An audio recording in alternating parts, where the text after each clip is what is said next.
ನಮಸ್ಕಾರ ವೀಕ್ಷಕರೇ, ಇಬ್ಬನಿ ನ್ಯೂಸ್ಗೆ ಸ್ವಾಗತ. ಇಬ್ಬನಿ ನ್ಯೂಸ್ಗೆ ಸಬ್ಸ್ಕ್ರೈಬ್ ಆಗುವುದರೊಂದಿಗೆ ಬೆಂಬಲಿಸಿ.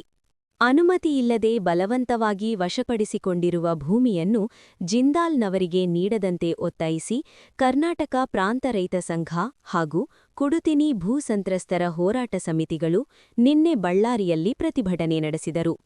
ಹೋರಾಟದ ಉದ್ದೇಶಗಳನ್ನು ಕುರಿತು ಸಿಐಟಿಯು ಮುಖಂಡ ಜೆ. ಸತ್ಯಬಾಬು ಮಾತನಾಡಿ, ವೇಣಿ ವೀರಾಪುರ, ಹರಗಿನ ದೋಣಿ ಸೇರಿದಂತೆ ಸುತ್ತಮುತ್ತಲು ಗ್ರಾಮಗಳಲ್ಲಿ ಸರಕಾರ ಸುಮಾರು 13,000 ಎಕರೆ ಭೂಮಿಗೆ ಅಸಮರ್ಪಕವಾದ, ನ್ಯಾಯವಲ್ಲದ ಬೆಲೆ ನಿಗದಿ ಮಾಡಲಾಗಿತ್ತು. ಮೀಸಲಿಟ್ಟಿದ್ದ 204.46 ಎಕರೆ ಪ್ರದೇಶವನ್ನು ಉದ್ದೇಶಿತ ಕೈಗಾರಿಕಾ ಯೋಜನೆಗೆ ಬಳಸದೆ ರೈತರ ಅನುಮತಿಯಿಲ್ಲದೆ ಕೆಐಎಡಿಬಿ ಮೂಲಕ ಜಿಂದಾಲ್ನವರಿಗೆ ಹಂಚಿಕೆಗೆ ಮುಂದಾಗಿರುವುದು ಅಕ್ರಮವಾಗಿದೆ. 2010ರಿಂದಲೂ ಭೂಮಿ ಕಳೆದುಕೊಂಡಿರುವ ರೈತರು ಮತ್ತು ಉದ್ಯೋಗಕ್ಕಾಗಿ ಸತತವಾಗಿ ಹೋರಾಟ ನಡೆಸುತ್ತಲೇ ಬಂದಿದ್ದಾರೆ. ಕಳೆದ ವರ್ಷ ಅಂದರೆ 2025ರ ನವೆಂಬರಿನಲ್ಲಿ ಈ ಬಗ್ಗೆ ಚರ್ಚೆಯಾಗಿತ್ತು. ಇದ್ದಕ್ಕಿದ್ದಂತೆ ಸರ್ಕಾರ ಏಕಪಕ್ಷೀಯವಾಗಿ ನಿರ್ಧಾರ ತೆಗೆದುಕೊಂಡಿರುವುದು ರೈತರ ಆಕ್ರೋಶಕ್ಕೆ ಕಾರಣವಾಗಿದೆ ಎಂದು ಸರ್ಕಾರದ ನಡೆಯನ್ನು ಟೀಕಿಸಿದರು.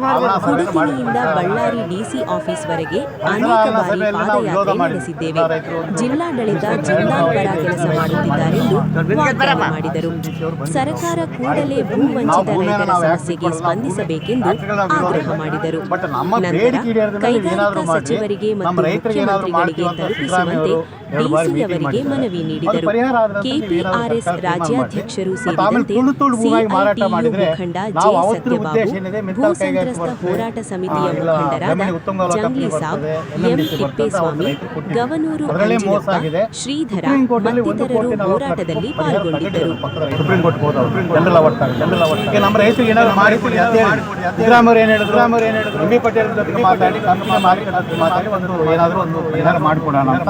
ಅವರು ಪದೇ ಪದೇ ಹೇಳಿದ್ರು. 2 ಮೀಟಿಂಗ್ಗಳಾಗಿದೆ ಮತ್ತು ಚುನಾವಣೆ ಸಂದರ್ಭದಲ್ಲಿ ಆಶ್ವಾಸನೆ ಕೊಟ್ಟಿದ್ದಾರೆ. ನಮ್ಮ ಬೇಡಿಕೆ ಈಡೇರುವ ಯಾವುದೇ ಕಂಪನಿ 100 ಎಕರೆ 200 ಎಕರೆ 300 ಎಕರೆ ಪರಿಹಾರ ಮಾಡೋದನ್ನ ನಾವು ಬಿಡೋದಿಲ್ಲ. ಈಗ ಒಂದ್ ವೇಳೆ ನೀವು ಶಾಂತ ರೀತಿಯಿಂದ ಹೋರಾಟ ಮಾಡ್ಕೊಂತ ನೀವು ಅದನ್ನೇ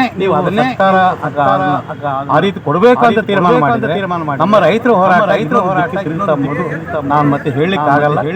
ಬೇರೆ ರೀತಿ ಆದಾಗ ನೀವು ನೀವು ಮಾಡ್ರಿ, ನಮ್ಮ ರೈತರ ಕಾರ್ಯಕ್ರಮ ಬಳ್ಳಾರಲ್ಲಿ ಬೇರೆ ರೀತಿ ಆಗುತ್ತೆ ನಾನು ಇನ್ನೊಂದ್ಸತಿ ನಿಮ್ಗೆ ವಿನಂತಿ ಮಾಡ್ತಾ ಇದ್ದೀನಿ. ಸರ್ಕಾರಕ್ಕೆ ನಮ್ಮ ಹೇಳಿ ಜಿಂದಾಲ್ ಅವರು ಅದೇ ರೀತಿ ಕಾಂಪೌಂಡ್ ಇಲ್ಲ ನಾನು ಪೂಜೆ ಮಾಡ್ತೀನಿ ಅಂತಂದ್ರೆ ನಾವಂತೂ ಅದಂತೂ ಸ್ಪಷ್ಟ. ನಾವು ಇಡೀ 7 ಹಳ್ಳಿಯ ಸಾವಿರಾರು ರೈತರು ನಾವು ವಿರೋಧ ಮಾಡ್ತೇವೆ. ಹೇಳ್ಕೊಳ್ಳಿಕ್ಕೆ ನಿಮ್ಮ ಹತ್ರ ಬಂದಿದ್ದೀವಿ. ನಾವು ನಮ್ಮ ಜಿಲ್ಲಾಧಿಕಾರಿಗಳಿದ್ದೀರಿ. ತಾವು ಅದನ್ನ ನಮ್ಮ ಪರವಾಗಿ ಸರ್ಕಾರಕ್ಕೆ ಹೇಳಬೇಕು.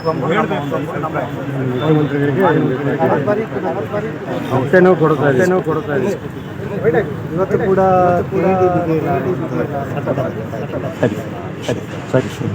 ಎನ್ವಿರಾನ್ಮೆಂಟ್ ಕ್ಲಿಯರೆನ್ಸ್ ನಾವು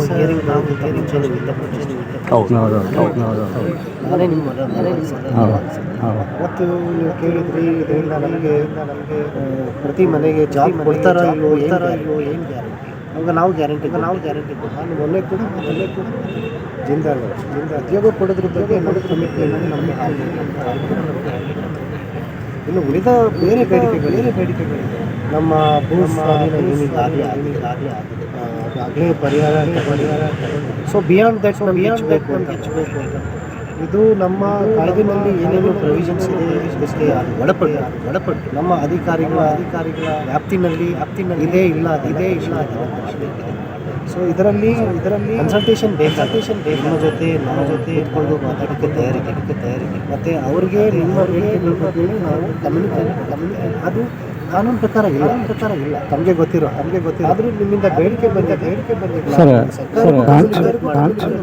ಸರ್ಕಾರಕ್ಕೆ ಕಮ್ಯುನಿಕೇಟ್ ಮಾಡ್ತಾರೆ, ಅವ್ರಿಗೆ ಕೂಡ ಕಮ್ಯುನಿಕೇಟ್ ಮಾಡ್ತಾರೆ. ಕಾನೂನು ಪ್ರಕಾರ ಇಲ್ಲ ಅಂದ್ರೆ ಯಾವ ವಿಚಾರದಲ್ಲಿ ಅಲ್ಲ ಸರಿ ಕಾನೂನು ಅಲ್ಲ ನೀವು ಹೇಳಿದ್ರಿ ಕಾನೂನು ಪ್ರಕಾರ ಇಲ್ಲ. ನಾವು ಕಾನೂನು ಪ್ರಕಾರ ಕಾನೂನಲ್ಲಿ ಭೂಸ್ವಾಧೀನ ಕಾಯ್ದೆ ಸರ್ ಆಯ್ತು ಸರ್ ವಾಯ್ಸ್ ಏನಿದೆ ತಲುಪಿಸೋದು ಆಯ್ತು ಸರ್ ಆಯ್ತು ಸರ್ ಆದರೆ ನಾವು ಯಾವುದೇ ಕಾಮಗಾರಿಯನ್ನು ಮಾಡಲಿಕ್ಕೆ ಬಿಡೋದಿಲ್ಲ ಸರ್. ಇದು ಮಾತ್ರ ಸರ್ ಆಮೇಲೆ ನಿಮ್ಮ ಸರ್ ನಾವು ಆ್ಯಕ್ಚುಲಿ ಎಸ್ ಪಿ ಅವ್ರ ಕೊಡಬೇಕಂತ ಅನ್ಕೊಂಡಿದ್ದೀವಿ. ನಾವೇ ಇದ್ದೀವಿ ಹಾಗಾಗಿ ನಾವೇ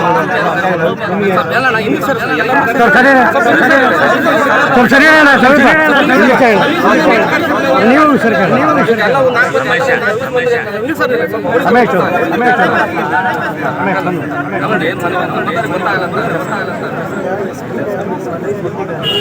ಮಾತಾಡ್ತಾರೆ ನಮಗೆ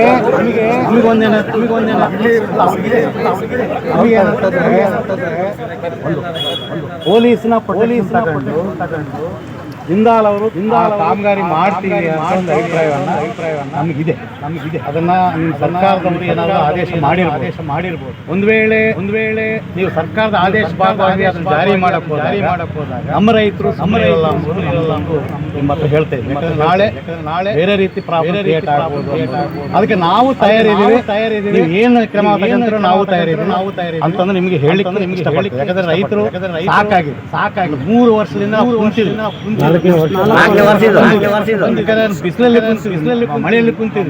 ನಮ್ಗೆ ಇದು ಎಷ್ಟು ಎಲ್ಲಿವರೆಗೂ ತಾಳ್ಮೆ ಸರ್ಕಾರ. ಹಾಗಾಗಿ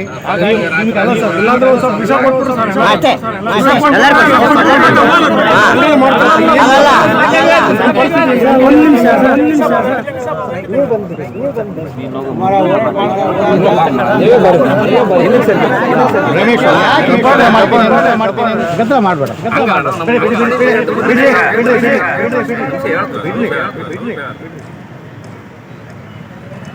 ಸರ್ ರಾತ್ರಿ